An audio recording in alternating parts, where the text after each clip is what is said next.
Em um reino onde o caos estava instaurado, uma forte chuva mostra um cenário de batalha rodeado por rosas tão vermelhas quanto o sangue que manchava os arredores, enquanto um príncipe desfilava ileso pela guerra e se movia para o ponto crucial do castelo que está invadindo, derrubando no caminho cada inimigo com uma facilidade perturbadora. Galera, eu agradeço demais os quase 400 mil inscritos aqui no canal, vocês são um absurdo, tá louco? Mas não vamos parar, hein? Vamos continuar todo vapor nessa temporada e ano que tá começando. Então já dá aquela força pro canal, galera, e se inscreve, capricha no like aqui embaixo, para bater a meta de 5.305 likes. E agora, bora lá. Ele invadiu o palácio até chegar no corredor guardado por 4 soldados e dentre eles, até uma mulher fingia ser um homem para se juntar ao corpo militar do reinado. Os guardas aguardavam o badalar do sino como sinal de que o príncipe do castelo havia fugido. Porém, antes desse esperado momento, o imperador de Galkheim, Arnold Reign, já havia chegado até eles. Foi esse homem que provocou essa guerra e não seria ele que pouparia a mulher e seus companheiros nesse banho de sangue até que seu objetivo fosse cumprido. Sendo assim, o imperador avança lentamente em direção à tropa inimiga, que por mais que tivesse ansiosa com o nível do adversário, foi corajoso bastante para investir contra Arnold. Porém, com o mesmo esforço com que eliminou a resistência anterior, o soberano liquida os defensores um por um, até só restar a última sobrevivente. Arnold quebra a espada da mulher no meio, mas para cair atirando, ela tenta cravar o restante do aço no agressor, no exato momento em que bate o sino. Mas ao invés de um sinal de esperança, o badalo do sino se tornou o som de fundo para a morte da jovem, que ao errar seu golpe contra o imperador, vê seu torso ser rasgado pela lâmina de Arnold, que sente nos belos olhos da moça sua vida se esvaindo aos poucos. Porém, no último suspiro, ela não se rendeu à dor a ponto de partir de forma trágica, mas ao invés disso, reconheceu para si que viveu essa vida ao máximo. Além disso, quem sabe na próxima tentativa ela consiga evitar tamanho sofrimento. Assim, após mais uma gota da sua essência pingar no oceano infinito da existência, o relógio trabalha mais uma vez para colocar Richard Ingvar Windsor de frente para o príncipe herdeiro Driet, com quem estava jurada de casamento. Entretanto, seu noivo está humilhando a mulher na frente de todo o povo, afirmando que ela não passa de uma dissimulada que não merece se casar com alguém da classe dele, portanto anula o casamento perante a população. Apesar disso, Rich não se perturba com a decisão e aceita seu destino como se fosse nada, deixando o príncipe louco com a postura apática da sua ex-noiva. Afinal, essa já era a 7ª reencarnação da moça, e já tendo vivido essa cena tantas vezes, uma hora se cansaria rapidamente dos insultos gratuitos de um herdeiro mimado e patético como aquele. Mas nem sempre Rich foi maduro àquele ponto. Na primeira vez em que seu noivo rompeu a relação com ela, diante da nobreza do reino, ela se humilhou perante o príncipe de Etrecht, e ouvindo perante todos a lista de crimes que cometeu, ela é exilada do reino para sempre. Nessa mesma noite, seus pais, que são de uma importante linhagem de duques juramentados à coroa, não poderiam permitir que sua filha fosse perdoada por tamanha traição. Portanto, além de expulsa pelo reinado, agora tinha que viver com a rejeição da própria família. Então ela vagou sem rumo, apenas com as roupas do seu corpo, pela noite escura e solitária, até que afastada da riqueza obscena e pedante da burguesia, onde viveu todos os seus dias até aquele momento, ela se depara com um grupo de caixeiros viajantes que estavam partindo rumo ao próximo país da sua expedição. O líder da companhia, um homem ligeiramente cafajeste, mas que guardava uma bondade genuína dentro do seu coração, decide convidar a garota perdida para viajar junto dos seus companheiros. E diante das risadas do comboio, um camarada pergunta ao chefe se ele tem certeza dessa decisão, já que mulheres bonitas como aquela podem acabar se tornando um peso bem maior do que as caixas que ele está acostumado a carregar. Apesar de ter achado graça, Turi, o manda-chuva, estava mais intrigado com a seda do vestido daquela mulher, que mesmo sob a luz da lua, brilhava intensamente como se fosse a própria. Astuto como é, o jovem líder saca de primeira que a moça deve ser de Vishkula, por isso uma cria de uma família real ou de duques, e com um toque de sarcasmo ele comenta que uma nobre desse porte não deveria estar no chão sujo dos arredores do castelo, mas ao invés de se deixar render pelo incômodo da provocação, ela reergue a postura e oferece a venda de um precioso anel para os mercadores. Essa audácia causa um sorriso espontâneo no chefe, e logo Rich estava dentro da caravana com os mercadores, que dentre alguns goles e outros de saquê, contavam sobre a paixão que eles têm pelo trabalho, sobre como eles têm apreço pelas mercadorias que incendeiam seus corações e que têm o poder de causar a mesma sensação nos compradores. E é essa relação de afeto que faz o nome do mercador e garante o lucro do negócio. Segundo o chefe da organização, esse é o lema da companhia de comércio área. Essas histórias enchem os olhos da jovem Rich de brilho, e livre do sufocante destino de ser uma serva de luxo de um príncipe egocêntrico qualquer, qualquer, ela decide que vai começar uma nova vida e se juntar aos viajantes caixeiros, se tornando assim uma mercadora. Logo ela estava aprendendo tudo sobre comércio com o chefe Tully e viajou o mundo inteiro seguindo seu sonho recém-descoberto de visitar todos os países possíveis. Porém, quando faltava apenas a última nação da sua lista, Rich se envolveu numa guerra e perdeu sua vida. Nesse instante, seu misterioso dom de recomeçar sua vida levou a princesa até o mesmo momento em que o príncipe Dietrich anula o casamento com ela. Como era a primeira vez em que tinha renascido, a donzela tentou entender o que está acontecendo, já que reconhecia o mesmo vestido e anel que estava vestindo naquele outro dia. Primeiramente, ela pensou se tratar de um sonho, mas ao puxar seu rosto e atestar que estava sentindo dor, a ficha caiu e ela percebeu que está prestes a ser exilada do reino de novo. E enquanto seu noivo cospe mais uma vez aquele mesmo discurso arrogante, Rich se vira sem dizer uma palavra sequer, e mesmo sem saber como, agradece aos céus por ter uma segunda chance na vida, e parte para uma nova aventura, com o único arrependimento de não ter conseguido levar mais recursos em sua mala, o que faria o empreendimento dela crescer mais rápido. Em seguida, ela tenta encontrar Tully e seus camaradas. Contudo, ao se apressar para o mesmo local da vida passada, a caravana da companhia Arya já tinha partido. Desolada, a nobre busca em seus pertences algum sinal do destino que possa reservar para sua nova vida, e logo ela encontra um presente que sua avó deixou para ela há muito tempo atrás, o livro ilustrado de plantas medicinais estrangeiras. E ao contrário da primeira vez, Rich agora tinha dinheiro, já que teve tempo de passar em seus aposentos, então tinha os recursos necessários para financiar um novo sonho. Assim sendo, ela vendeu tudo o que tinha e usou o que conseguiu para atravessar o mar e estudar medicina. Em seu novo curso, ela experimentou todos os conhecimentos sobre ervas medicinais, e com aprendizados sobre negócios da sua primeira passagem na Terra, ela se tornou uma curandeira bem-sucedida, sendo contratada para tratar membros da alta corte de reinos distantes, como o príncipe Kyle, de um país ao extremo norte. Apesar disso, assim como na primeira vez, a doutora Rich Witzner é vítima de outra guerra e acaba morta novamente, mas a cria da nobreza já tinha criado outra camada de maturidade com sua mais nova experiência, e assim que surge mais uma vez no momento em que é exilada por Dietrich, a jovem sonhadora se despede com desprezo e inicia sua nova jornada, dessa vez ainda mais decidida e planejada. Em sua segunda vida, ela leu muito sobre um nicho de estudo e um acadêmico genial especializado nele, e assim que se encontra com um estudioso, Rich reconhece que o rosto do Dr. Michel Ivan era bastante familiar para ela. Logo, os dois estavam envolvidos em importantes projetos de pesquisa, e através de muita dedicação, Rich já conseguia ver até o passado sob um novo olhar, e com essa nova bagagem de conhecimento, a jovem se despede do seu tutor e continua sua pesquisa sozinha. Entretanto, outra vez ela perde a vida numa guerra. Na quarta reencarnação, ela serviu como criada na mansão de um duque, enquanto na sexta ela se passou por um homem e travou inúmeras batalhas como um cavaleiro. Em todas as vidas que teve, Rich se sentiu realizada e motivada a buscar novas experiências e aprendizados, mas em todas as vezes em que revivia, após 5 anos ela sempre morria de alguma forma, mesmo quando não era pelo frio aço da espada em um conflito sangrento, o excesso de trabalho daria conta de levar ela para o túmulo. Portanto, ela não poderia se deixar levar pelo mesmo destino que teve em todas as tentativas. Dessa vez ela queria pegar leve e ter uma vida longa e próspera. Por essa razão, ela decide mudar o trajeto que sempre fez do palácio até a rua, na tentativa de transformar todo o rumo que a seguiria pelo resto da jornada. Assim, ao invés de sair pela entrada principal, ela se dirige até os fundos da mansão para escapar como uma gatuna, mas no caminho até lá, ela esbarra num homem que causava calafrios, o imperador Arnold Hein. Mas ao ouvir daquela desconhecida seu nome completo e posto de nobreza, ele estranha o fato de ser conhecida em terras onde nunca tinha pisado antes, e para omitir o fato de já ter sido morta pelo homem, ela responde que a reputação de Arnold o procede, e por isso alguns habitantes do reino sabem quem ele é. Apesar disso, Rich não estava ciente de um fato, de que o pai de Arnold ainda estava vivo, portanto o príncipe ainda era apenas herdeiro da sua linhagem. Dessa vez ela não conseguiu pensar rápido bastante para uma desculpa convincente, então prefere pedir perdão pela inconveniência e se despedir do nobre. Em seguida, ela tira seus sapatos e pula do segundo andar da sacada. Apesar disso, ela não sofre nenhum dano grave com a queda e se levanta sem maiores problemas. Assim, ela quebra os saltos das suas sandálias e se prepara para uma nova e longa caminhada. Observando tudo, Arnold não pôde evitar de expressar um sentimento de encanto e curiosidade com aquela donzela excêntrica, e no mesmo instante ele ordena que um servo prepare seu cavalo. Enquanto isso, perdida em seu caminho, Rich acaba encontrando alguns guardas que alertam o príncipe Dietrich da presença da garota. Visivelmente agitado, o herdeiro se aproxima com uma pose ridícula de falsa imponência, e diz compreender que a donzela não gostou de ver seu noivo proferindo tantas palavras duras de condenação, mas como futuro rei, é dever dele não comprometer a linhagem da sua família com a presença de uma noiva dissimulada como ela. E no meio disso, a pobre garota põe a mão na cabeça e lamenta ter se colocado na pior situação dentre todas as vezes em que reencarnou. Porém, essa atitude provocou provocou uma reação esperada para um herdeiro egocêntrico, que interpretou o gesto como sendo um sinal de que a garota tá arruinada com a decisão do príncipe e que seu coração tá tão machucado que ela perdeu a cabeça e agora vaga sem rumo pelas ruas da cidade. Com isso, Dietrich cruzou o limite da Rishi, que responde chamando o homem de tolo, já que tristeza não é barro para sujar vestidos, mas sim o caminho que a gente percorre. Além do mais, ela enfatiza de forma clara e curta que não tá triste com o rompimento do noivado. A postura séria e direta da donzela deixa o príncipe transtornado, até que sua máscara cai e ele começa a entrar em desespero por perceber que a garota não tem um pingo de consideração por ele. Além disso, isso fez com que todos em volta notassem que na verdade quem tava levando um chute na bunda era Dietrich e não Rishi. Ouvindo essa infâmia, o herdeiro se vira pros súditos e esbraveja, exigindo respeito, até que Rishi interrompe calmamente e lembra o príncipe que sua tarefa é exaltar o povo e não tratar todos da forma que bem entender. Ela vai além, ressaltando que Dietrich tá fazendo um favor em permitir que ela não seja obrigada a olhar pra cara dele nunca mais. Porém, quando tava pra completar o Fatality, uma jovem donzela chamada Marie toma as dores do homem, se mete na briga e manda Rishi parar de importunar o querido príncipe Dietrich. Com isso, o rapaz se sente empoderado pra continuar seu showzinho, apontando o dedo pra Rishi e dizendo que jamais seria capaz de se envolver com uma mulher tão perversa ao ponto de perturbar uma donzela perfeita como Marie. Mesmo com isso, Rishi Witzer não recua nenhum centímetro e garante que vai cumprir o acordo de anulação do noivado. Com isso, ela jamais vai entrar no caminho do príncipe novamente, mas que fique claro que isso não perturba ela, já que por mais que ela um dia tenha pensado que seu valor estava apenas na chance de se casar com o príncipe, a vida ensinou ela que o que realmente resgatou sua essência foram as conquistas que conseguiu com o próprio esforço. E por fim, ela afirma que não importa as mentiras que Maria contou para incriminar ela, mas que ainda assim não sente raiva da garota. Afinal, ela tramou isso tudo para conseguir se casar com o príncipe herdeiro. Porém, Rishi deixa claro que como ela armou um futuro que nem ao menos foi desejado por ela, isso significa que ele não terá sentido algum. Portanto, às vezes realmente é preciso ceder à vontade da família, mas caso ela também não tome atitudes por conta própria, jamais se sentirá completa como indivíduo. Então, após matar 2 coelhos com uma cajadada só, ela se retira do recinto, ao passo que Dietrich corre atrás dela enquanto manda seus guardas a prenderem. Porém, no susto, ela pega a espada do seu ex-noivo e ataca um homem que enxergou como uma ameaça logo na sua frente. Esse homem era Arnold mais uma vez, questionando onde a donzela conseguiu aprender a fazer aquilo. Em volta da cena, a população é tomada por pavor e apreensão, já que o príncipe herdeiro de Galkheim é conhecido por dizimar batalhões inteiros sem nenhuma ajuda sequer. Além do mais, Rishi sabe bem que sua 6ª reencarnação terminou o fio da espada daquele homem, e que um dia ele vai causar uma guerra que vai envolver o mundo inteiro, enfim causando a morte dela. Apesar de tudo, Arnold Hen afasta sua fama de mau presságio e se ajoelha diante da donzela, se desculpando pela grosseria em sua chegada. Ele pede a Rishi Witzner na honra de ter ela como sua esposa, mas apesar do esforço do homem, Rishi recusa o pedido prontamente. Mesmo com o clima pesado, Arnold começa a dar risadas, deixando a pretendente confusa com essa reação tão excêntrica. Vendo essa confusão, o príncipe Dietrich fica espantado por ver sua ex-noiva ser pedida em casamento na sua frente. Já Rishi se sente ofendida e leva pro pessoal, se questionando na sua cabeça como aquele lorde é capaz de pedir em casamento uma mulher que ele mesmo matou. Nesse momento, o rei em pessoa chega com sua carruagem e joga seu filho no chão, pedindo perdão pela postura do jovem nobre. Como seu filho foi estúpido bastante para romper o casamento dessa forma maldosa, o rei tem a decência de permitir que Rishi reconsidere o pedido do herdeiro Arnold Hen. Assim, o próprio Arnold deixa claro que uma questão tão trivial quanto essa não é capaz de causar inimizade entre os 2 reinos, mas por gentileza, ele pede a chance de conversar com a donzela a sós. O rei, por sua vez, pede para Rishi conceder o desejo do herdeiro de Galken. Então eles se encontram sozinhos e por mais que Rishi ache que a presença dela ali é só um jogo de interesses, ele responde que se apaixonou perdidamente por ela. Tendo isso em mente, Rishi sabe mais que tudo que jamais perderia essa oportunidade no passado, mas agora que ela sentiu o gosto da vida e todas as suas oportunidades infinitas, talvez não esteja tão inclinada a aceitar essa proposta de casamento tão facilmente. Afinal, o homem na frente dela causou guerras em todas as vidas dela, então talvez não seja tão agradável ficar ao lado de uma figura tão agressiva quanto essa. Por esse motivo, ela faz algumas exigências para colocar à prova o amor daquele lorde. Primeiro, ela demanda que tudo que for necessário para o casamento seja concedido pela companhia de comércio que ela escolher, e Arnold concede. Em seguida, ela pede um espaço particular para receber visitas de outros países. Como é uma obrigação natural do cargo, Arnold não teve problemas em concordar. Em terceiro, ela deseja não morar na mesma casa do imperador, e Arnold também concede essa ideia. Por último, e mais importante, ela exige que Arnold deixe ela ficar à toa pelo castelo o tempo inteiro. Além disso, pede que o herdeiro não encoste um dedo nela. Mesmo achando desnecessário, Arnold aceita as imposições e leva sua noiva para o seu reino. No caminho, Rush tem seu tempo para desenvolver as habilidades que adquiriu em suas vidas passadas. Porém, numa altura da viagem, Arnold encosta sua espada no pescoço da donzela. Ela lembra o rapaz que exigiu que ele não encostasse nela, mas ele tranquiliza a situação, respondendo que só tá tentando pegar de volta a espada que Rishi dormiu em cima. Então, ao olhar para a arma, a garota se pergunta como foi capaz de dormir em cima da espada que empalou ela anteriormente. Em seguida, Arnold avisa que marcou uma reunião com o representante de comércio que Rishi indicou, a companhia Arya. Como essa empresa tem conseguido angariar muitos clientes por volta dos reinos, Arnold pergunta se Rishi já fez negócios com essa companhia, mas a nobre responde que só ficou sabendo que eles conseguem bons produtos. Por dentro, a garota sabe que quer manter contato com a Arya para desenvolver suas habilidades de comércio e reencontrar seus amigos, mas ela deixa isso baixo. Além disso, dentro dos seus pensamentos, Rishi repara na beleza imponente do seu noivo, e como ela estava olhando para ele com aquela cara de admiração, ele pergunta o que está acontecendo, mas a pretendente finge que nada está rolando. Nesse instante, um grupo ataca as carruagens da nobreza, e Arnold manda sua noiva ficar do lado de dentro. Apesar do pedido, Rishi não é nenhum animal domado, e logo decide abrir a porta da carruagem com a presilha que estava usando no cabelo. Saindo de lá, ela fica de frente pro conflito, com homens morrendo na frente dela. Depois da vitória do comboio de defesa, Arnold fica nervoso por ter que enfrentar os inimigos pessoalmente, então manda prender os sobreviventes. Porém, por mais que a batalha tenha sido violenta, Rishi nota que nenhum bandido foi eliminado. Infelizmente, um dos soldados do seu noivo foi ferido, e ao avaliar a espada que atingiu ele, Arnold vê que tem veneno no corpo do seu guerreiro, e manda seus subordinados amarrarem uma faixa mais próxima possível ao coração, e então sugarem o veneno. Vendo a espada, Rishi analisa que o veneno foi feito a partir de capim carité e cogumelo índigo. Como a situação é delicada, o líder ordena que eles voltem para uma guilda de caçadores no caminho, que podem ter um antídoto em mãos. Mas antes da volta, Rishi assume a responsabilidade de criar um antídoto, e com as plantas que tinha em mão, por mais que não fossem tão eficazes como ela gostaria, ela improvisou bastante para tentar o efeito de levantar o homem ferido de volta. Porém, por mais que a intenção da Rishi fosse boa, ela ficou preocupada de estarem duvidando que ela podia reverter o veneno, então ela decide cortar seu braço com a espada infectada. Prontamente, Arnold tenta evitar, mas o corte já estava feito. Apesar de tudo, a mulher continuava tranquila, passando seu remédio no seu braço e perguntando se os soldados feridos preferiam a medicina dela ou sofrer durante dias com o veneno. Com isso, os homens preferiram o remédio da Rishi, e enquanto eles recebiam tratamento, o assistente pessoal do príncipe perguntou o motivo dele preferir seguranças, se poderia lidar com todos os problemas sozinho. Arnold responde que pode lidar com os inimigos sem ajuda, mas que sempre é importante a presença de combatentes do reino para mostrar força e relevância. Enfim, além dessa dúvida, o assistente pergunta por que Arnold tá levando a Rishi, e ele explica que não foi ideia dele. Pouco tempo depois, a garota estava passando um tempo no campo, enquanto coletava algumas plantas úteis, e Arnold chega e pergunta como ela saiu da carruagem. Como sempre, Rishi se mantém misteriosa, mas conta que sua antiga patroa, em sua vida passada, sempre se trancava nos seus aposentos, então ela acabou aprendendo a abrir fechaduras. Com isso, Arnold sente a necessidade de comentar o quanto aquela mulher parece incompreensível, e questiona quando ela vai agir dessa forma de novo e entreter todo mundo em volta com essa forma peculiar de lidar com essas coisas. Apesar da brincadeira, Rishi não gosta muito do tom, achando que aquele nobre talvez interprete ela como uma espécie de animal exótico. Por isso, esclarece que nunca fez nada buscando o entretenimento do Arnold. Com isso, ele engole seu orgulho e explica que o cavaleiro que ela tá cuidando já morou na rua, e por mais que Galken seja regida pela meritocracia, muitos são julgados pela sua origem. Mesmo assim, ele se dedicou e se tornou um guerreiro, apesar das pressões externas. Mesmo estando debilitado antes da missão, ele decidiu treinar para esse momento. Escutando essa história, Rishi reconhece que Arnold realmente conhece quem anda ao lado dele, nas linhas de frente, e ele explica que é por esse motivo que aqueles homens foram escolhidos por ele para acompanhar seus passos. Então Arnold agradece Rishi por ter salvado esses homens tão importantes para ele. Isso deixa a garota surpresa, já que aquele homem era conhecido por ela como sendo tudo, menos sentimental, e por mais que ela talvez achasse que poderia ser uma das máscaras desse herdeiro, ela responde com educação que só aplicou seus conhecimentos. Ainda assim, alguns guerreiros parecem desconfiados das habilidades de Rishi. Arnold explica que eles souberam do rompimento do casamento com o príncipe de Etreat, então pensaram que isso seria um indicativo que Rishi não era tão confiável assim, mas ela não precisa se preocupar, porque a tradição da família dele diz que a imperatriz deve ser da família real de outra nação, ou seja, por mais que ela esteja sofrendo com esse comportamento de todos, ela não deve temer, porque no fim tudo vai se encaixar conforme o tempo passa. E no fim ele admite que já que o povo de Galken costuma ser rude de vez em quando, Rishi sempre será tratada como refém desses hábitos, e essa informação foi a deixa pra garota comemorar o fato de ser refém, porque assim poderia ser isentada dos seus deveres oficiais, podendo ficar à toa no reino. Isso fez Rishi se aproximar do herdeiro, fazendo ele cumprir sua promessa de segurar a mão dela. Mais tarde eles chegam em Galken, uma cidade poderosa e abundante, influente em relação a todas as nações do mundo. De todas suas vidas passadas, Rishi sabe que essa é a única cidade que ela não visitou. A capital imperial imperial era bastante desenvolvida, com seu povo alegre recebendo a chegada dos seus senhores. Na chegada da mansão do príncipe Arnold Hain, ele foi avisado que os preparativos para a casa do campo atrasaram. Portanto, infelizmente, Rish vai ter que dormir num quarto para convidados nobres. Rish insiste em não se preocupar com ela, deixando ela dormir na casa do campo, independente de como está, mas Arnold explica que aquele lugar não é usado há muito tempo e está em péssimas condições. Apesar disso, a noiva vai além e continua dizendo que não se importa com nada disso. Além do mais, ela bate no peito e, lembrando da conversa entre os dois, assume que é a refém da situação. Então é bom o príncipe começar a tratar ela como tal. Escutando aquilo, Arnold não entende o motivo da sua noiva achar isso tão divertido. Então, ao chegar na casa do campo, Rish vê que realmente estava tudo sujo. Então usou a experiência da sua vida passada de servente para fazer aquela faxina na casa. Os seguranças dela perguntam se a princesa precisa de uma mão, mas ela responde que não deseja fazer seus guardas limparem tudo, mas que seria bom se eles empurrarem os móveis para ela limpar. Então, durante a faxina, Rish lembra que Arnold Hain vai matar o próprio pai, o imperador de Galken. Depois disso, a guerra vai começar. Portanto, Rish sente a necessidade de tentar mudar esse destino, mantendo Arnold longe do pai. Fora isso, ela se pergunta por que Arnold sempre começa essas guerras. Afinal, todas as mortes de Rish Witzner têm a ver com a guerra iniciada por ele. Isso faz ela refletir e decidir que precisa evitar a guerra a todo custo, porque isso fará com que ela tenha uma vida longa, próspera e sem preocupações. Nesse meio tempo, uma criada está sendo humilhada pelas outras, que dizem que serão as verdadeiras criadas da princesa herdeira. Porém, a própria princesa se apresenta e vê como está a garota jogada no chão. Como não reconheceram sua próxima patroa, as garotas continuam sua ladainha, dizendo que já trabalham há 3 meses para a nobreza e que não vão perder esse emprego. Como resposta, Rish bota as mulheres no devido lugar e aconselha as criadas a não lavar as cortinas agora, já que os dias de primavera são longos e tem tempo para secarem. Além disso, vai vir uma chuva mais tarde, então elas devem tomar cuidado para não molhar as roupas que secaram. Descrente, a líder das valentonas pergunta como Rish tem tanta certeza disso, e ela analisa que os tipos de nuvem indicam isso, além dos pássaros voando baixo. Portanto, se as criadas lavarem peças grandes agora, podem ter mais trabalho depois. Apesar do conselho, as empregadas mais experientes ignoram a novata e decidem ir embora, cheias de orgulho. Assim que elas vão embora, a criada maltratada se apresenta como Elise e agradece pela ajuda da Rish. Porém, Rish está determinada a ajudar a moça como puder, e como o vestido da criada ficou sujo depois dela ser jogada no chão, Rish se propõe a lavar a roupa o quanto antes, porque já vai chover, mas como esse tecido é fino, vai secar a tempo. Impressionada com essa bondade, Elisa pergunta quem é essa moça que tanto faz questão de ajudar ela, mas Rish mantém sua postura de se manter anônima, então foge da resposta e chama a garota para lavar sua roupa logo, antes que comece a chover. Horas depois, Rish descansa na sacada da sua mais nova moradia, e se sente contente por finalmente ter visitado o último país da sua lista, uma vez que não conseguiu realizar todos os seus desejos na sua antiga vida de mercadora. Durante essa reflexão orgulhosa, Rish percebe a presença do seu pretendente e pergunta para ele se ele sempre consegue escapar das suas funções oficiais com essa facilidade. Como tentou se manter invisível, Arnold fica impressionado com a capacidade da princesa de surpreender ele. Então Rish comenta que ele escolheu a esposa errada, se quer passar despercebido, além de que claramente Arnold foi ajustando a intensidade da presença dele só para ver quando a princesa ia notar ele. Logo Arnold pergunta o que Rish estava vendo, e ela pergunta que prédio grande é aquele ali. Arnold responde que é uma biblioteca que guarda incontáveis livros, de todas as nações possíveis. Em segundo, ela pergunta que bela torre é aquela, e seu noivo explica que é a igreja central, além do relógio dos habitantes, já que o sino sempre bate em determinados horários para avisar todos da passagem do tempo. Rish fica empolgada e continua suas perguntas, querendo saber o motivo de uma rua estar tão movimentada, e Arnold fala que é a maior rua de comércio da capital imperial. Depois, Rish continua com sua empolgação, questionando tudo que vê pela varanda, mas o príncipe não parece muito paciente com essa alegria toda, e pergunta o motivo da garota estar tão feliz, sendo que foi pressionada a se casar com a realeza do país dele. Rish confessa seu amor por essa cidade, já que sempre ouviu falar de Galken, mas nunca teve a oportunidade de pisar lá. Então assim que descobriu como ela realmente funciona, Rish pôde ver o quanto o lugar é fantástico, cheio de construções com muita história e pessoas com uma cara alegre e receptiva. Enfim, esse entusiasmo fez Arnold reconhecer que nunca tinha conhecido alguém tão interessante como Rish, com tanta convicção nas afirmações, inteligência e habilidades físicas. Por fim, ele fala que nenhuma donzela nobre jamais precisou mostrar nada disso. Essa fala fez Rish se lembrar da própria mãe, que afirmava com frequência que a garota não precisava ter nenhum tipo de vontade própria, já que ela é filha de um duque, e sua missão é casar com um lorde e parir um herdeiro, mas nada além disso. E por conta desse gatilho, Rish tenta retomar o controle das suas emoções, ao levantar a voz e se autoafirmar como independente, uma aventureira em busca dos mistérios da vida que sabe que a conquista individual tem muito mais valor do que algo dado por conta do seu status social. Então Arnold concorda com o discurso da noiva ela e promete ser um pilar da força dela. Logo ele se retira e sugere que Rishi peça outra exigência, já que ele quebrou a promessa de não tocar nela. Essa postura deixa Rishi bastante pensativa, pensando se talvez o noivo dela tá tramando alguma coisa que ela ainda não percebeu. Na manhã seguinte, Rishi acorda no seu luxuoso quarto, e nesse instante o auxiliar do príncipe Arnold, chamado Oliver, bate na porta da princesa. Assim que ela se arruma e atende o funcionário logo pela manhã, ele pede desculpas por bater a porta tão cedo, porém essa é a única hora em que ele conseguiria sair do escritório do príncipe. Apesar disso, Oliver tá em melhores condições físicas do que a maioria dali, uma vez que o próprio Arnold teve que virar à noite resolvendo problemas acumulados por conta da sua ida até Ermite. Como todo esse esforço está diretamente ligado ao casamento com a princesa, ela pede perdão por estar dando tanto trabalho. Porém, Oliver faz questão de frisar que o príncipe nunca pretendeu casar com ninguém, mas que finalmente encontrou uma donzela para ser sua esposa. Esse comportamento do auxiliar fez a Rishi pensar o quanto ele realmente se preocupa com o Arnold, então pergunta quanto tempo ele trabalha para o príncipe. E assim que ele responde que já fazem 10 anos, ela tenta usar essa intimidade para tentar descobrir o real motivo do herdeiro de Galken querer se casar com ela. Contudo, Oliver confessa que não sabe dizer a razão exata, mas revela que a felicidade do príncipe em estar com ela é verdadeira, e que isso pode ser visto no sorriso aberto e espontâneo do esposo dela quando estão juntos. Mas apesar desse discurso positivo sobre a relação entre os dois, Rishi comenta que tá se sentindo como uma boneca nesse meio, mas ao invés de negar isso, Oliver solta uma risada descontraída, e a donzela vê isso como um mau sinal. Em seguida, o auxiliar entrega uma lista de convidados de honra para a princesa, e logo ela passa o olho em alguns nomes presentes na lista para a festa de amanhã à noite, como a princesa Harriet de Sigel, o duque Jonal do reino Domana e o príncipe Caio de Coriolis. E na noite seguinte, a chefe das criadas, Diana, tá tentando organizar suas subordinadas de forma a prestar o melhor serviço possível, mas os sinais de estresse são evidentes na líder, sendo uma noite tão importante como essa. Enquanto isso, Rishi bate na porta do escritório do seu futuro marido e pede alguns minutos de atenção. Assim que ela entra, revela que finalmente pensou num pedido para fazer pro Arnold, da forma que ele tinha pedido naquele dia na sacada. Então ela pede para deixar a escolha das criadas na mão dela. Arnold responde que ela pode mexer no que quiser quanto a isso, mas logo ele percebe que Oliver não informou a princesa sobre a festa da forma correta. Na verdade, essa festa é para dizer que o príncipe herdeiro procura uma esposa dentro do império, ou seja, só um evento para manter as aparências. Mas como Rishi gosta de lembrar, ela é só uma refém nesse país, por isso ela não vê isso como uma forma de desonra. Com isso, ela ergue a mão pro Arnold e pede para ele revelar sua noiva na festa sem preocupações. Arnold leva sua amada até a celebração, e Rishi observa que isso tudo é bem maior do que ele esperava, enquanto o príncipe ressalta que essa festa ainda é pequena perto de outras que estão por vir. Ao chegar aos convidados, um deles apresenta sua filha e pede pro herdeiro contar sobre suas incríveis viagens pelo mundo. Entretanto, Arnold responde que não tem nada digno de nota para compartilhar sobre suas recentes expedições, exceto o fato de finalmente ter encontrado a mulher que quer fazer de esposa. Nesse momento, Arnold diz essas palavras enquanto olha para a princesa Rishi. Essa revelação deixa todos os presentes perplexos com a notícia de última hora, e mesmo com todos os holofotes em cima de si, Rishi Witzner sabe que esse momento não é nada perto da humilhação que sofreu ao ter seu casamento arruinado pelo príncipe de Etreat, na frente de todo o reino. Então ela se apresenta para todos os nobres convidados com muita classe e cordialidade, encantando a todos na mesma hora. Como Rishi é uma estrangeira e não conhece ninguém naquelas terras, Arnold Hain pede para todos receberem a princesa de braços abertos. Então ele volta a desfilar com sua noiva pelo salão, e quando Rishi comenta que ele não precisava provocar as outras garotas com essa bomba, Arnold responde que foi importante deixar claro o quanto antes que ele vai proteger Rishi acima de tudo, custe o que custar. Ao escutar essas palavras, Rishi não consegue evitar de pensar que foi esse mesmo homem que matou ela em outro momento. Tendo isso em mente, ela acaba deixando escapar que é o Arnold que parece o mais perigoso ali presente, dentre todas as pessoas, mas dá uma abafada no peso da afirmação, quando explica que é porque ela não se sente párea pro Arnold na espada. Assim, o príncipe disse que os dois poderiam colocar isso à prova qualquer dia, e esse convite foi o que Rishi precisava para mostrar toda a sua empolgação e ir além, pedindo pro herdeiro de Galken treinar ela pessoalmente. Arnold, por sua vez, se surpreende de novo com a personalidade excêntrica da sua donzela escolhida, mas por dentro, Rishi Witzner pretendia conhecer a técnica que o príncipe usou contra ela naquele duelo, na esperança de aprender um contra-ataque que pudesse salvar a vida dela no momento derradeiro. Em seguida, o casal se põe a dançar no salão, e a proximidade entre os dois faz a princesa se lembrar de novo do embate que teve numa vida passada contra seu atual esposo, e essas memórias recorrentes fazem ela pensar que talvez fosse interessante fazer alguns movimentos para testar se o futuro imperador de Galken ainda anda com sua dominância em forma, ou se ele de fato amoleceu seu coração. Assim, Rishi muda o compasso e tenta assumir o controle da dança, mas como se fosse um duelo de espadas, cada movimento da dama era rebatido de forma eficiente pelo Arnold, que mantinha sua postura de dominância mesmo com a resistência da princesa. princesa. Apesar disso, em nenhum momento ele invadiu o espaço da Rishi, sempre respeitando o território dela e mantendo o fluxo da dança como a prioridade. O comportamento do príncipe deixava a garota confusa, debatendo dentro da sua mente se Arnold Hain era um cavaleiro apaixonado tentando impressionar sua garota, ou se era um assassino frio escondido numa roupa de nobre. E nesse vai e vem de pensamentos, ela perde o equilíbrio e quase cai. Porém, Arnold Hain estava lá para segurar ela. Em volta, o salão inteiro aplaude a performance esplêndida do casal, que mais parecia uma dança de espadas. Algum tempo depois da apresentação, uma donzela se aproxima e elogia a dança da princesa e oferece um vinho para ela. Rishi sente o aroma de pimenta vermelha moída na bebida, deixando ela surpresa por alguém estar pregando uma peça nela tão cedo, após o futuro imperador declarar ela sua noiva. Por isso, ela comenta sobre o aroma marcante do vinho oferecido, e a donzela, cínica, pergunta se a bebida não agrada a princesa. Mas ao invés de devolver a taça, Rishi dá um gole enquanto as damas em volta esperam com apreensão o resultado disso tudo. E apesar da forte pimenta, Rishi mantém as aparências e agradece pela donzela ter proporcionado um sabor tão marcante para ela. Com isso, as mulheres frustradas vão embora sem ao menos se despedirem. E como num gesto de enfrentamento, Rishi Witzner continua bebendo sua taça de vinho até depois do término da festa. E nesse momento, Arnold chega perguntando se a bebida tá muito picante. Rishi mantém a postura e diz que não poderia perder a oportunidade de provar um aroma tão especial, mas o príncipe diz de forma ameaçadora que ela deveria jogar o vinho fora. Como sua noiva recusa, ele pega a taça da mão dela e bebe tudo. Então afirma que agora ela não tinha mais responsabilidade com esse vinho. Logo depois, ele pergunta o que ela estava pensando durante a dança, porque segundo ele, Rishi claramente estava pensando em outra pessoa. Ela sente que não deve mentir nesse caso, mas como não pode mencionar que estava pensando nele em uma vida passada, ela conta que estava preocupada com a saúde do futuro marido, já que notou que o movimento do ombro esquerdo dele é levemente mais lento que o do direito. E sem comentar com o esposo, ela lembra que ele já era assim naquele tempo em que tirou a vida dela. Por isso, Arnold mostra uma terrível cicatriz que vai do topo do ombro até o fim, e nela tem um ponto que contrai a pele dele um pouco. Rishi nota que foram vários golpes de lâmina, todos dados com a clara intenção de matar, mas assim que ela pergunta como ele conseguiu essas marcas, Arnold desconversa e afirma que a noite está ficando fria, logo depois indo embora dali. No dia seguinte, as criadas estavam ansiosas com a chance de serem escolhidas para trabalharem junto da princesa, mas mesmo com o trabalho árduo, Diana continuava sendo bastante dura com as serviçais, cobrando mais intensidade e dizendo que caso elas continuem não dobrando os lençóis da forma que deveriam, jamais serão escolhidas para serem as criadas pessoais da esposa do príncipe. Nesse meio tempo, a própria Rishi se oferece para ajudar as outras e acelerar o processo, mas como nem Diana sabe quem aquela mulher é, ela dá uma ironizada pelo fato da garota de cabelo rosa ter tempo de ficar trabalhando de graça com esse tipo de coisa. Depois, Diana comenta que as toalhas de mesa para casa de campo vão chegar hoje, e caso elas ajudem com isso, ela e suas amigas terão mais chances de serem escolhidas. Logo elas vão embora e Rishi tenta consolar as outras criadas, dizendo que é normal demorar mais a fazer as coisas quando ainda estamos aprendendo. Em seguida, ela pergunta para as garotas se elas sabem de alguma coisa da Diana antes dela chegar nesse trabalho, e Elsie comenta que ouviu dizer que ela é de uma família rica com muitas lojas, só que eles se endividaram e perderam tudo. Mais tarde, Diana chega com todas as outras criadas e reconhece que a casa do campo tá um brinco, e apesar de não saber quem fez esse trabalho tão bem feito, ela sabe bem que essa é a forma ideal de se receber uma nobre. Então chega o grande momento da vida das criadas, e todas estão ansiosas para saber quais serão escolhidas para trabalhar diretamente com a princesa. Assim, Oliver anuncia a chegada da patroa, que desce as escadas e se apresenta como Richard Ingard Witzner. Essa revelação deixa Diana de boca aberta, sem acreditar no que tá vendo, e após viver ao lado das criadas para entender de fato a realidade delas, Richard anuncia que vai nomear algumas para serem promovidas. Então ela chama os nomes de Marguerite, Elsie, Nicole, Rosa, Hilde e Amélia. Essas serão as criadas pessoais da princesa. Após tudo decidido, Diana protesta pelo fato da princesa Rishi só ter escolhido novatas. Afinal, ela e suas amigas têm muito mais experiência e deveriam ser as promovidas. Oliver tenta repreender a criada pela falta de respeito, mas Rishi assume a responsabilidade por responder Diana. Então ela demite a mulher da função, e com a empregada de joelhos, Rishi pergunta se ela sempre fez seu trabalho tão bem quanto agora, ou se um dia teve que aprender todas as suas funções, assim como todas as outras. Diana responde que foi muito difícil no início, porque não tinha facilidade para aprender rápido, e as criadas mais experientes sempre diziam estar ocupadas para ensinar as coisas, mas ainda assim ela conseguiu se tornar uma empregada muito competente, ao contrário das novatas. Por sua vez, Rishi reconhece que Diana é diferente das outras em alguns aspectos, como ler e escrever. Afinal, foi criada numa família rica e teve ótima educação, porém poucas pessoas têm esse privilégio na sociedade. No caso dela, Diana poderia anotar as coisas que aprendeu para ler mais tarde, ao contrário da grande maioria. Dito isso, Diana lamenta o fato da sua família ter perdido tudo, porque ela não tinha mais ninguém para proteger ela. Apesar disso, ela conseguiu se tornar uma criada de elite, mas reconhece que as outras não conseguiram chegar nesse mesmo patamar pela própria negligência da líder, que usou sua vantagem para impedir o desenvolvimento das demais e se manter no topo. Logo Diana começa a chorar e algumas colegas consolam ela, argumentando para a princesa que a chefe é uma empregada muito habilidosa e por isso não seria justo demitir ela. Por essa razão, Rishi muda de planos e anuncia que a casa de campo vai se tornar um centro de treinamento para as novas criadas, e além de assumirem as tarefas da função, todas devem aprender a ler e escrever. Assim, mesmo que no final as criadas decidam ir embora, esse conhecimento será útil em qualquer área de atuação. E por fim, a princesa pede ajuda para Diana na elaboração dos materiais de ensino, e como a criada foi desrespeitosa, ela pergunta se foi isso mesmo que escutou, mas a princesa não tem ressentimentos e reafirma seu convite. Enquanto isso, Arnold e Oliver estão comentando sobre Rishi, e depois do auxiliar contar o caso das criadas e afirmar que já imaginava que a princesa iria causar desse jeito, o príncipe responde que nunca trouxe ela para esse reino para beneficiar a família imperial ou a nação. Logo, Rishi e Diana decidem as primeiras palavras a serem aprendidas pelas criadas, palavras que tenham a ver com a função que elas exercem, como utensílios de cozinha. Isso vai ser um exemplo claro para elas da importância de saber escrever coisas que têm relação com o dia a dia delas. Diana fica empolgada com seu novo trabalho e começa a descobrir a alegria de ensinar outras pessoas. Nesse meio tempo, Elsie chama a princesa para se arrumar para o evento de mais tarde, e Rishi reservou para ela seu vestido favorito, além de pedir para Elsie fazer um penteado que combine. Durante a arrumação, Elsie pergunta se a princesa deve se arrumar tanto só para receber um simples comerciante, e ela responde que um bom vestido ajuda a quebrar o gelo entre as partes, mas por dentro, Rishi sabe bem que a companhia de comércio Arya acabou de ser formada, portanto eles vão fazer de tudo para criar relações com a família imperial de Galken. Com isso, Rishi vai poder voltar a aprender os métodos dos comerciantes, além de exercer mais influência sobre eles, uma vez que agora é uma manobra importante e eles são iniciantes no ramo. Mais tarde naquele dia, a princesa finalmente se encontra com o chefe da companhia, Kaini Tully.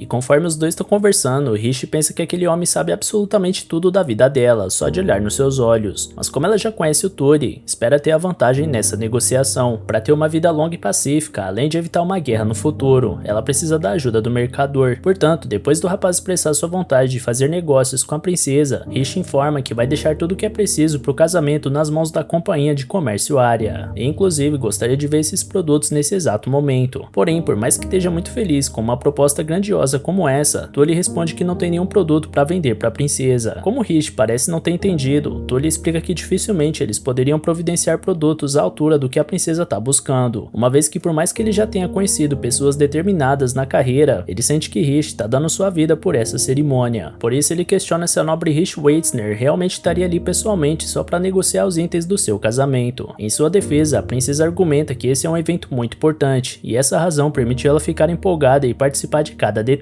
Por outro lado, Kaini Tully tem certeza que será uma belíssima cerimônia, mas decide que infelizmente seus produtos não estão à altura de um casamento dessa relevância. Então ele se levanta e diz que Galken é uma nação realmente incrível, e que talvez ele e seus homens deixem o trabalho de lado um pouco e passem alguns dias só curtindo a região. Por último, ele se despede da futura princesa herdeira sem dar ouvidos a ela. Algum tempo depois, Rishi está trabalhando na sua horta enquanto lembra de algumas lições do chefe da área, que ensinava a nobre que ela deveria sempre se preocupar em oferecer os melhores produtos, mas de preferência que eles sejam encontrados apenas pelas mãos da companhia, porque essa exclusividade vai fazer com que seja possível escolher os clientes que eles preferem, ao invés do contrário. Rishi lamenta que não conseguiu negociar com Tully, mas ela sabe bem que precisa dos contatos dele quando a companhia começar a crescer. Nesse instante, dois guardas se aproximam e perguntam se realmente é cabível a futura princesa herdeira trabalhar com terra desse jeito. Porém, esse foi um terreno que o Arnold deu para ela, portanto ela só está usando o espaço para cultivar algumas plantas medicinais para desenvolver alguns medicamentos. Depois disso, ela volta a pensar no que ela errou com Tully, e mesmo sabendo que ele é cauteloso, também é do tipo de cara que curte uma aposta de tudo ou nada, de vez em quando. Então talvez Rishi tenha deixado alguma coisa passar batida naquela conversa. Nesse momento, ela se lembra de quando Tully disse que ia passar uns dias em Galken para curtir a região, então avisa para os guardas que vai voltar para os seus aposentos e manda eles assumirem a segurança dos corredores. Ao anoitecer daquele mesmo dia, um camarada do Tully tá perguntando se ele tem certeza que não vai fechar negócio com a princesa herdeira herdeira desse reino, porque seria uma excelente oportunidade de lucro. Porém, o chefe dá risada e responde que ter aquela mulher como cliente é confusão. Em seguida, os dois voltam à taberna onde seus homens estavam bebendo, e lá estava a própria princesa Rishi disfarçada, recebendo a volta do chefe Tully. De alguma forma, ele já imaginava que aquela mulher ia dar o ar da graça de novo em algum momento, e ao escutar isso, Rishi responde que sabia que aquele papo de dar uma volta em Galken tinha sido um convite para ela. Logo os dois estão sozinhos na taberna, e Tully está impressionado que a garota bebeu mais que todos os camaradas dele. Ela diz que a presença deles é muito agradável, então os copos iam e vinham sem ela nem ver. Então Tully comenta que a tintura do cabelo da princesa ficou muito bonita, e para aproveitar a deixa, Rishi promete ensinar a fabricar tintura se ele aceitar fazer negócios com ela. Diante da insistência da garota, ele começa a dar indícios que está disposto a isso, mas não consegue evitar de confessar que está com uma pulga atrás da orelha. Por isso, avisa que ele pode considerar a negociação, se a princesa parar de mentir sobre a questão do casamento. De acordo com a intuição do mercador, Rishi não quer ser uma mera cliente, mas sim uma parceira da companhia. E levando essa teoria adiante, ele insiste que a nobre diga tudo o que tem em mente, porque precisa saber de todos os detalhes do plano dela se eles quiserem lucrar de fato. Porém, Rishi afirma de forma direta que não pode contar sua real intenção, mas que ainda assim deseja se aliar à companhia de comércio área. Tully, por sua vez, acha curioso aquela herdeira querer firmar um acordo sem que ele saiba nada do que tá havendo, e ainda por cima sem nenhuma garantia de lucro. Esse é o tipo de proposta que não soa muito bem aos ouvidos de um homem de negócios. Porém, Rishi deixa claro que ele vai ser justamente recompensado por tudo. Isso faz o mercador achar tudo ainda mais engraçado, porque além do que já ouviu, ainda por cima ele precisa acreditar apenas numa promessa de pagamento. Porém, a grande questão é que Rishi não pode revelar que descobriu em uma vida passada que o príncipe herdeiro de Galken vai assumir o poder e entrar em guerra contra basicamente todas as nações do mundo. Por essa razão, ela precisa convencer Tully a entrar no jogo sem entregar muitos detalhes, mas até o momento parece que isso tá meio difícil. Já Tully acredita muito na intenção da mulher, mas tem algo que ele valoriza ainda mais que isso. Porém, antes de dizer a resposta, Rishi completa o raciocínio do mercador com o ditado, resultados e provas de desempenho. Ao escutar uma frase pessoal que ele sempre usou, Tully fica de boca aberta, e Rishi